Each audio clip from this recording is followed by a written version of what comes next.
Chronicles TV on air.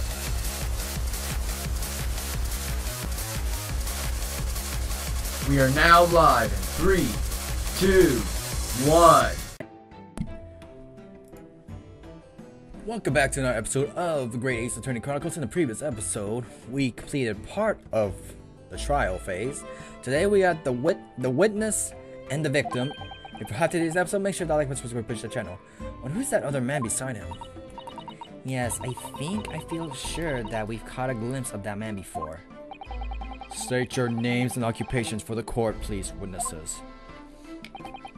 A writer of words so sweet, they do scent the breeze, an inventor of ideas so profound, they compose the earth. The unrivaled poet, the unmatched scribe, William Shakespeare. Were the great bard to be recalled to life anew, lo, what a magnificent man. Good fellows, I am he who ponders such a miracle, William Shakespeare. The name's Meterman. Adron B. Meterman. I work for the Alamo Gas Company, East End Branch Office. Ah, I remember now. It was yesterday on Briar Road. Oh yeah, she was right. It's him. Oh, what's this? And he was just out and about.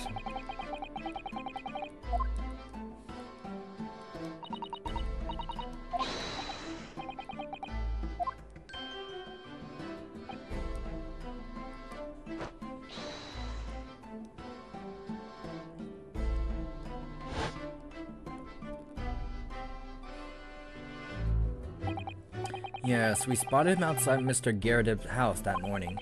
He's a gas company employee. What does he have to do with this case? So, Mr. William Shakespeare, you are the victim in this miserable affair, correct? Oh heaven, oh hell, do you command me to remember the sweet poison that did crust me and crust mine innocent lips? I subpoenaed him for the trial with his doctor's permission, naturally. Hearing the testimony of the aggrieved will remove any room for doubt for the juror's mind, I'm sure. Behold, you have only to arrange the letters of my name to see that me's a seraph, an angel indeed.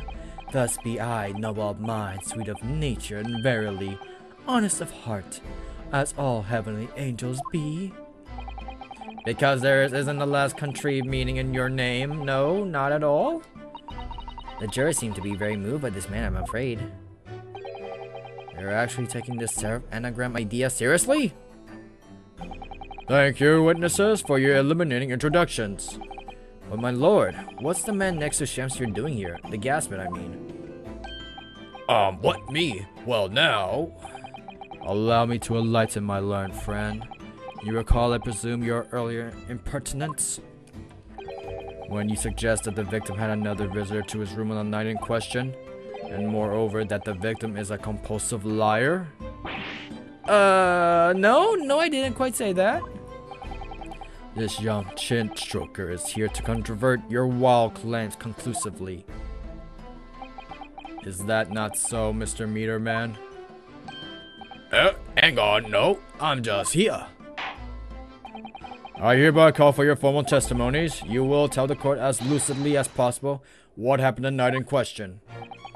One may smile and be a villain. Yes, it doth pain me, but let the truth be spoken, the truth of that wintry night of my discontent. The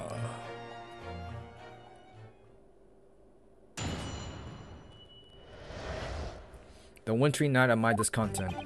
The snow lay about, my neighbor did come in the evening, bearing a gift of tea. But merry bitter was his drink, and when he left I did fall prostrate on my table.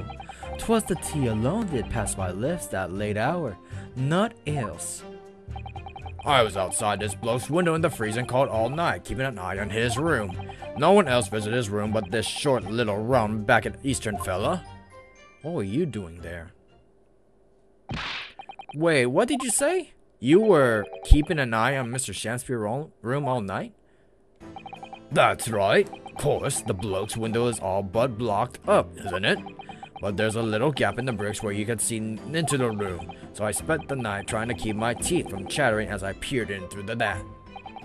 The question is, sir, why? Ah, well now, that's because he's on my list.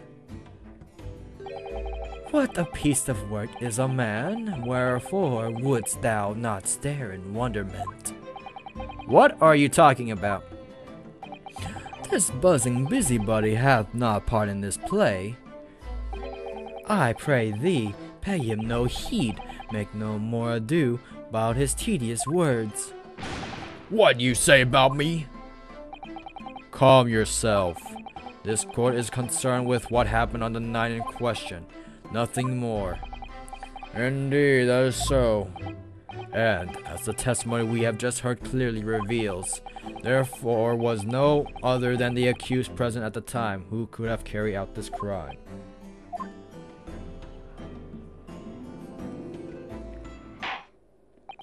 Well, I believe this may be the final testimony of the trial. Now, counsel, defense may proceed with the cross-examination. Yes, my lord.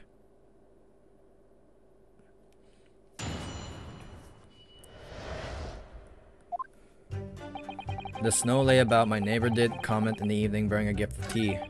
But merry bitter was his drink, all he left. And when he left, what kind of drink did he have? Let me stop you there. Mr. Nestle left your room at 11 o'clock, but it wasn't until after 2 the poison made you collapse. It amounts to more than 3 hours of missing time. If the defendant had really put the poison into your tea, that 3-hour window of time is something you're going to have to explain. Gladly, 'tis an easy task. What? I did drink of the tea not while my guest did tarry, but after he took leave of me. Faith, 'twas stone cold, but at 1 hour post midnight, rarely were my lips parted. Objection! That doesn't sound normal. Nay, 'tis quite ordinary, sire, after all. Thou wouldst recall our fiery debate. Amid such argument there be no time for fiery tea. Romeo and Juliet again? And who was stronger? Mr. Shakespeare, in summary, allow me to confirm. Did you not come here with the intention of naming your attacker? But of course, my liege, 'twas the stoop lover of words to attempt to shuffle me off this mortal coil. We all know what that means. 'Twas the tea alone did pass my lips at the late hour, not else. Hold it! So, you didn't have any kind of evening meal, dinner, supper? Fie on luxury, fie on gluttony. I eat thrice daily is but of a waste of time. Sorry?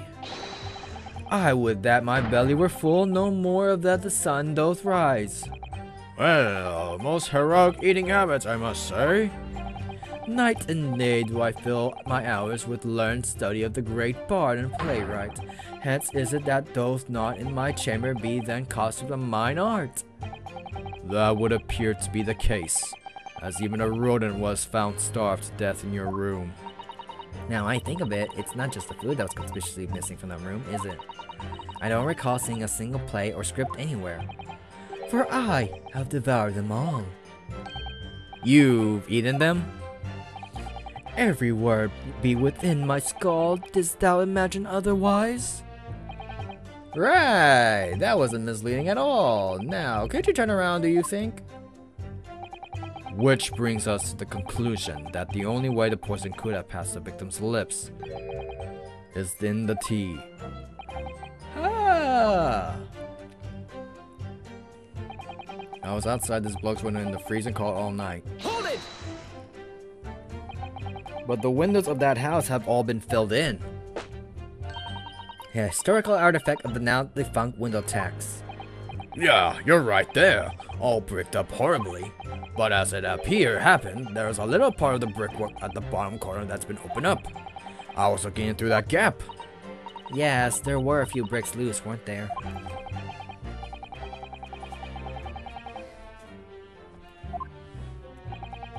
I don't like going around poking my chin in other people's business, especially on freezing cold nights. But them's my orders, so that's what I'll keep doing, as long as there's breath in my body.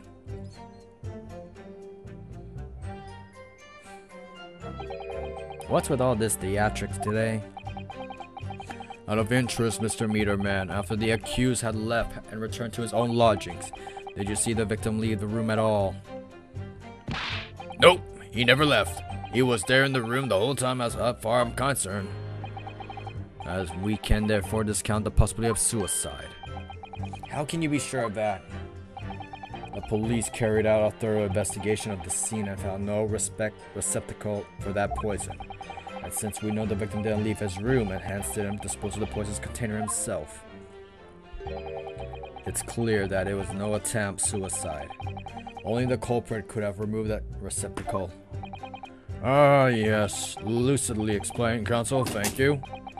It really was. You can't argue with that logic.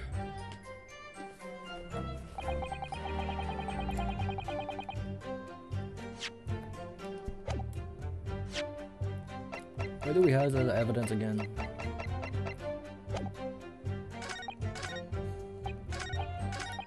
The snow. Let me just double check just in case.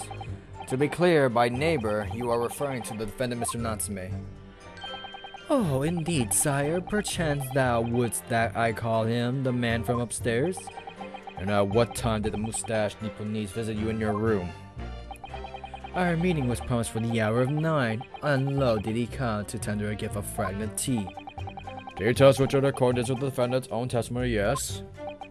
And we're embroiled in such literacy debate as history hath not seen before. By which I presume he means their discussion about who was stronger, Romeo or Juliet. I, Shakespeare, did play the part of young Romeo, whilst my neighbor played the fair Juliet. Each of us dressed as would our characters be to bring weight upon our merry experiment. I dare not imagine the scene. Frailty, thy name is a woman. Canst thou imagine how dismayed I was? Yes, I had heard of the Eastern art of Jiu-Jitsu, but... What? Never did I dream 'twould be a skill practiced by the commonly maiden. Juliet beat Romeo up? This is not helping our case. I believe the court has heard enough about your earth-shattering literary debate. Perhaps you could reiterate your statement about the tea that accused brought to your room. My liege, I am thy servant. Gladly I will do thy bidding. Of course it'd be that. But merry bitter was his drink, and whereon let the prostrate my table.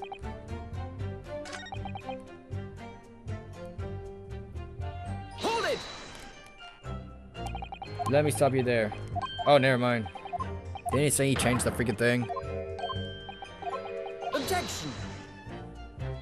Back to this.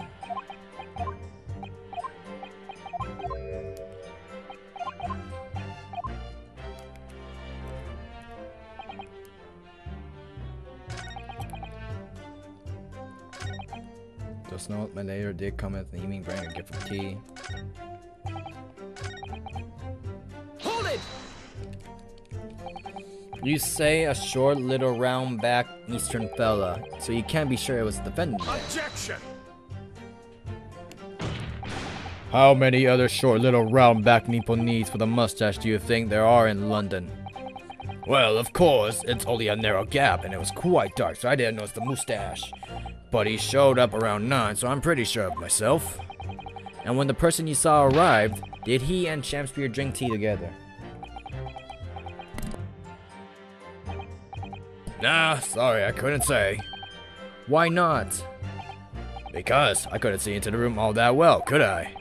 But what I did see was the silhouette of the little round back fella wearing a pretty dress. And the pair of them started kind of wrestling match. I tell you, I didn't know what to make of it. Ha ha! I suppose that was the Romeo and Juliet championship battle getting underway. Mr. Meterman, allow me to confirm one final time. Apart from the accused, can you state with certainty that no one else visited the victim on the night in question? No question. Gasman honor. Hold it. So it was all 5.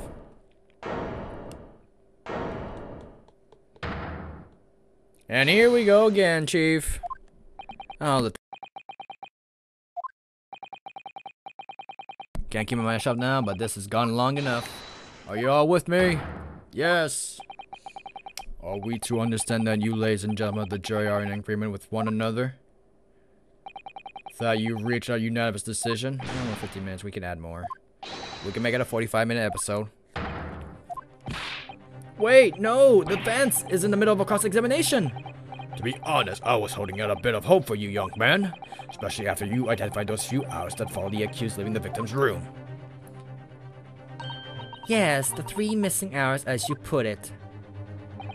But in the end, what difference do they make? Not as far as I could see. And since that's now apparent, there's really no reason to delay our decision any longer. Like I was saying before, if I don't take 5 bob home with me tonight, the missus will blow her top.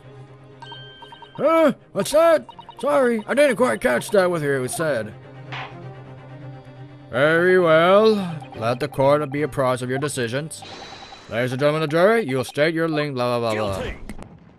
Guilty. Guilty. Guilty. Guilty. Guilty.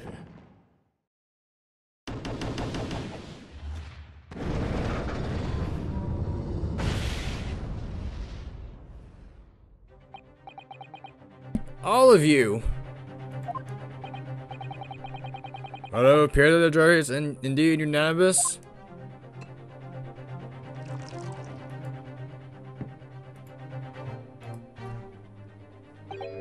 So this time at least it seems your justice will be done.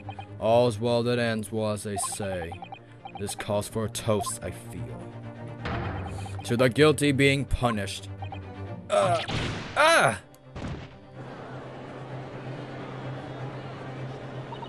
Get up, Mr. Naruto, please. The trial isn't over yet. What do you mean, Mr. Sato?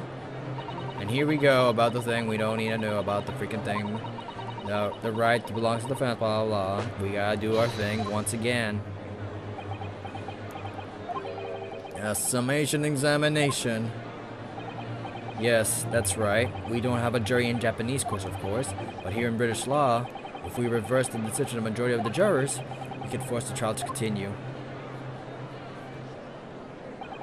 This trial can end now. Whatever it takes, I just can't let that happen. The defense moves to invoke its right to summation examination, my lord. Why am I not surprised at my learned Nipponese friend's inability to admit defeat? You choose to cling desperately to some archaic rule you barely comprehend instead of accepting the truth. Certainly no other defense counselor in recent times has exercised the right to summation examination, because they all know that once the jury's mind is set, it cannot be altered. Nevertheless, the right remains and must be upheld. The defense counsel request is granted. The court will proceed with summation examination, as outlined in the Encyclopedia of British Law. Thank you, my lord. Are you and your fellows prepared, Mr. Foreman? Believe me, my lord, we know all about this young lad's tenacity. And we're ready for it. Very well. In that case, ladies and gentlemen of the jury, I hereby call upon each of you to state the grounds on which you find the defendant guilty of the crime for which he stands accused. And I'll make this together. It's been 18 minutes. Judicial findings. The jurors' contentions. The victim may not be well off, but he's a noble man, and straight up, there's no reason to doubt the man. Well, I do declare the good gentleman has no reason to lie. In fact, I think he's rather splendid. Just look at the accused by comparison. He's Japanese, dudes, all the while, and has a mustache, very fishy. There's no evidence to suggest the gangling actors are fraudsmen. For now, at least. I really don't care, I just need the trial to end quickly. 3 hours of missing time is nothing worth. When you reach my age, you know, nothing at all. I knew it. Every single one of them seems completely convinced. It would seem that all jurors have to come to conclusions with that Mr. Shansfield is a fine upstanding and honest innocent. If you ask me, they're all bewitched by the strange theatric movements. Sadly, nothing Mr. Natsume has said appears to have registered at all. Well, here goes. Let's not forget. I pleaded with the jury on Saseki's on behalf before, and it worked, so you never know. Before we began, it might be an idea. No! Can I say no? No. Can I say no? Can I say no? No?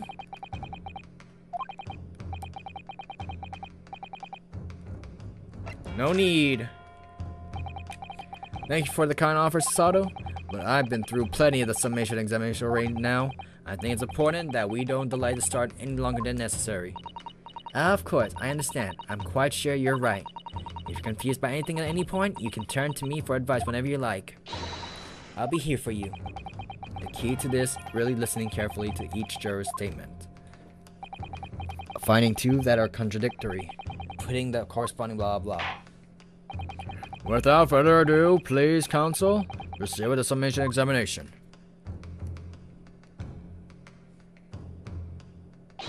Yes, my lord.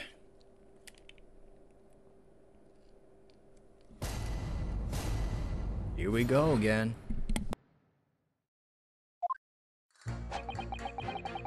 The victim may not be well off, but he's a noble man straight up. There's no reason to doubt the man. Well, there are plenty of people in London who seem noble but poor. Couldn't some of them also be liars? I've no doubt about it. Like that shanky client of yours, for example. Absolutely not. Mr. Natsume is no liar. Look, the point is, the only thing that passed the victim's lips that night was the Japanese man's tea. When you take the gas man's testimony into account as well, the truth cannot be clearer. Oh, well, that's alarmingly logical. But let me be frank here. I'm a gentleman with a gentleman's value. If it turns out that the old Shakespeare chum is running liar after all, I'd gladly change my decision of the defendant. And I'm sure my fellow gentlemen of the jury would do the same. Isn't that right? Well, yes, perhaps, but I don't see it happening. Hey, what's that? Elderly gent on the end here, you know? You'll have to speak up. Look, I really don't care about this nonsense. I just need this trial to be over. How many gentlemen do we actually have on this jury, then? Alright, sir, I may hold you to that. Don't forget what you said. Huh. Alright, if you can show me that the victim's a liar, I'll reconsider my position. While I do declare the good gentleman has no reason to lie, in fact, I think he's rather splendid. Hold it! Are you saying you believe the man to be trustworthy because he's rather splendid? No, that's not what I said. The point is, the man is the victim here. What reason would he have to lie? And yes, he is rather splendid. So you say, yet again. Meanwhile, the man who stands accused behaves so suspiciously, it's exhausting to look at him. I'm afraid he's not splendid at all. Splendid logic there, madam. Thank you for so much. Just look at the accused by comparison. He's Japanese, tips all the while, and he has a mustache. Very fishy. No, not one of those things is a reason to find the man guilty. But he's fishy. There's no point dancing around the fact. He's Japanese, he has a mustache, and stoops. You see, you arrived at a conclusion in just 3 steps. 3 steps, like a waltz, in fact. You know, the more I think about it, the more this trial seems like a dance. You seem to be several steps ahead of yourself, though, and you're on the wrong foot. No, there's nothing but circumstantial evidence here. There's no actual proof of the defendant's guilt. But the victim's version of events is backed up by what the big chin man next to him says, isn't it? Once he saw the Japanese man there. 2, he saw no one else. And 3, he saw the Japanese man there. Oh, that's another 3 steps. All of this really does seem more and more like waltz, doesn't it? Right, and the prosecution will waltz his way to victory if I let you speak much more. There's no evidence to suggest the gangling actor is a fraudsman. Hold it! A fraudsman? What do you mean by that, madam?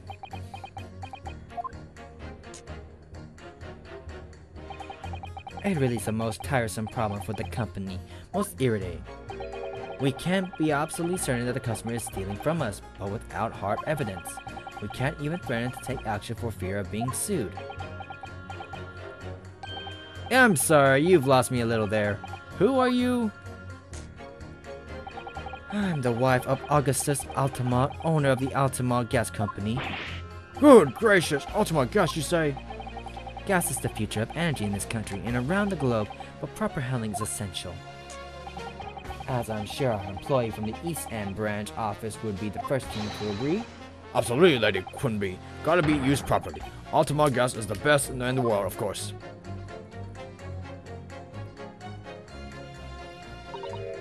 I think we may have solved the mystery of the bow from earlier, Mr. Naruto. Right, he bowed in defense to his employer's wife. Did he? Ah, so would I be right assuming that the reason Mr. Meanerman was watching what Mr. Spencer was up to his room? I'm afraid that there's no end to the lengths the population in the East End will go to order to steal our gas. So I really have no choice when the companies identify somebody as possible fraudsman. But to dispatch a worker to watch the assessment day and night, we're very thorough in our investigations. So you mean Mr. Shamsphere is... I wouldn't come out and say it in public. But you can finish the sentence with a grubby little gas thief. You have noticed the public gallery in here, have you?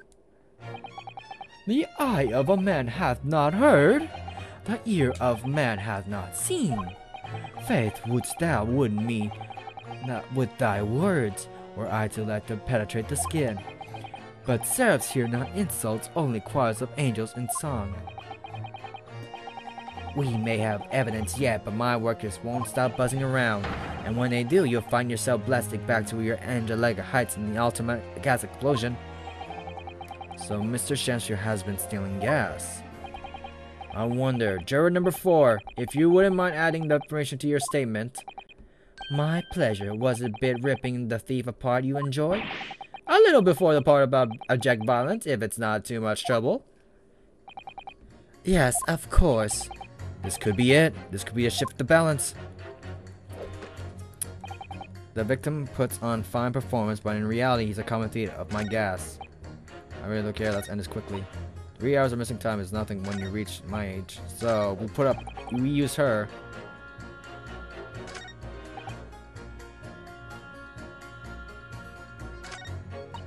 Well, I do declare the good gentleman. Alright, if you can show me the victim's a liar, I'll consider my position. So we got 2 options, or 3. I think I have an idea what we can do with this one.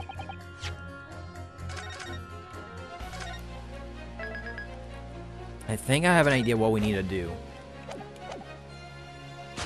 Pit her.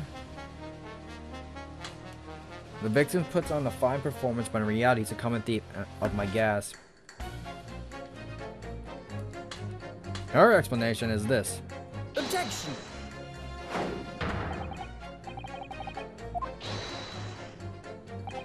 Nope.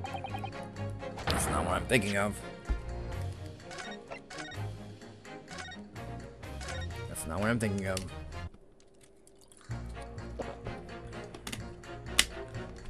Let's see if we can try her and him. Objection! There we go. It was a 50-50 chance. These 2 statements clearly contradict each other. Good gracious. To whose statement do you refer, counsel? Juror number 1. What are you yelling about, lad? I presume you heard juror number 4's statement, made by the wife of the owner of the Altamont gas? Well, yes. The victim, who you claim to be noble, straight-up man, in fact turns out to be a common thief. So the good lady says, but there's no evidence, is there? You and I both heard him say as much. It's true, we don't have evidence as such, just yet. But the claims aren't baseless, you know. What? You heard me, seeing as his operation has already been compromised. I would suggest that the court hears testimony from our East End branch office employee over there. I'll do whatever you say, my lady. Gasman's honor.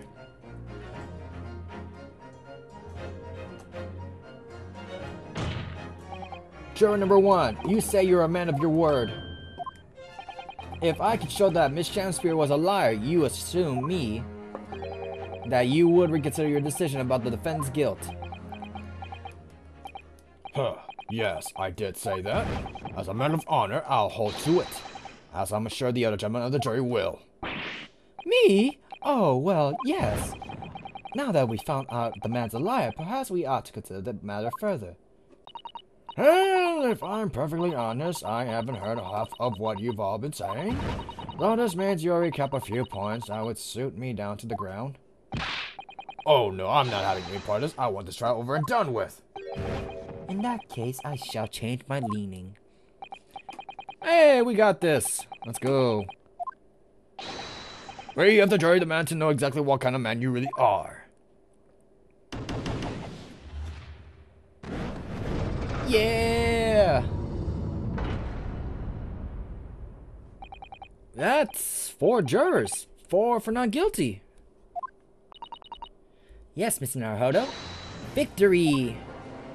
Yeah, that was much faster than I expected. Order, order! Well, this is quite extraordinary, I must say. As a result of the defense summation examination, the jury's leaning has changed. Now only 2 jurors say guilty, whilst 4 say not. I therefore declare the court to be in state of disaccord and order the trial to continue.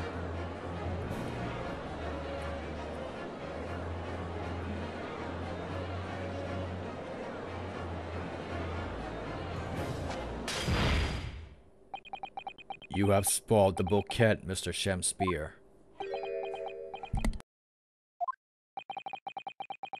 Ladies and gentlemen of the jury now find they are unable to trust you, the victim. But you gods will give us some faults to make us men. So God man me, I do swear. This gasman speaketh that which concerns him most, not but gas, not but thin air. Aye, it burneth bright a while, but it hath no substance, and it doth reek foul. Oi, what did you say? Do I take Mr. Shakespeare that you deny the allegations of gas thievery? Most heartily, my lord, hast thou forgot? I am as a seraph, an angel, noble of mind, sweet of nature, and verily honest of heart. Nah, you flowery-mouthed pompous beanhole, just cause I haven't got the evidence yet. Mr. Shakespeare, in fact, you are not noble of mind, sweet of nature, or honest of heart. If you are a liar, then your testimony should have no sway in this courtroom. It is my considered opinion that at the present time no other possible culprit of this crime has been identified. All testimony heard by the court thus far heavily implicates the defendant. In short, it would not be unreasonable at this stage for me to rule on this case. Oh no. However, in light of the fact that the jury has expressed concern about the fidelity of the witness, I believe it would be inappropriate for this court not to pursue the point further. Objection! I assure you, my lord, that would be a waste of the court's time. The guests in the case are unrelated. Juror number 4. Yes? Didn't you say before that although you had no hard evidence to prove the man has been stealing gas, you have strong grounds for suspecting him? That's right, we do. Don't we, worker? Absolutely, Lady Quinby. Gasman's honor. Very well then, we will hear your testimony now. You will tell the court precisely why you believe the victim Mr. Wintry has been stealing gas. Yes, my lord, it'll be my pleasure. On the Audubon Gas name, I swear. If I may, my lord. Go ahead, madam. This worker's testimony may have significant bearing on the good name of the husband's company. Therefore, I should like to take the stand alongside him in a supervisory role, if you wouldn't mind. Woohoo! Oh yeah, sweet as honey. Yeah, yeah, yeah. Very well. As exception, I shall honor your request. Thank you, my lord. You wait till the boss gives you an earful. Oh, it's gonna sting you, mark my words. Alright, with that, we'll end the episode right here. Like, comment, subscribe. Shirako Zixi. I'm messing up. This is Shirako Zixi.